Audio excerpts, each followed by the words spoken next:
பலன் கருதாமல் உழைக்க வேண்டும் என்று சொல்கிறார் கிருஷ்ணன். இதை விவேகானந்தர் வேறு விதமாக பார்க்கிறார். விவேகானந்தர் இங்கிலாந்தில் ஒரு பயணம் மேற்கொண்டு இருக்கிறார். ஒரு குதிரை வண்டியில் போய் கொண்டிருக்கிறார். முன்னாடி இருக்கக்கூடிய ஒருவர் குதிரை வண்டியை ஓட்டிக்கொண்டு சென்று கொண்டிருக்கிறார். அப்பொழுது ஒரு இடத்தில் அவர் வண்டியை நிப்பாட்டுகிறார். அங்கிருந்து குடுகுடு என்று அவர் ஓடுகிறார்.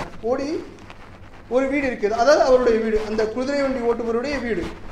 அந்த வீட்டில் இருந்து அவருடைய மனைவியும் குழந்தைகளும் வருகிறார்கள். அவர்களை பார்த்தால் மிகவும் ஆடம்பரமாக இருக்கிறார்கள். ஆனால் இவனையோ குதிரை வண்டி ஓட்டிக்கிட்டு இருக்கிறான். விவேகானந்தர் கேட்கிறார், என்னையா இது, நீ பார்க்க ரொம்ப சாதாரணமாக இருக்கிற, ஆனால் உன்னுடைய மனைவி எல்லாம் பார்த்தா ஏதோ மகாராணி மாதிரி இருக்கிறாங்க, என்ன விஷயம்னு கேட்குறார்.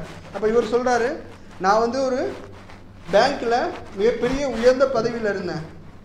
அப்போ வாங்கின காரு இதெல்லாம் என்ற நிறைய வசதியோடு இருந்தேன். திடீர்னு என்னோடய பேங்க் லாஸ் ஆயிடுச்சு, திவால் ஆயிடுச்சு.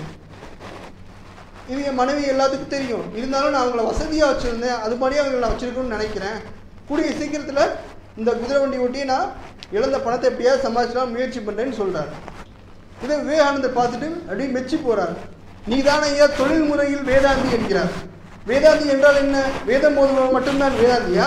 எவன் ஒருவன் தன்னுடைய கடமையை முழுமையாக ஒழுங்காக செஞ்சானோ ஒவ்வொருவனும் வேதாந்தி என்கிறார். முதன்மையிலே அந்த வார்த்தையை விவேகானந்தர் புகுத்துகிறார். நீ தானே ஐயா தொழில்முறை வேதாந்தி என்கிறார்.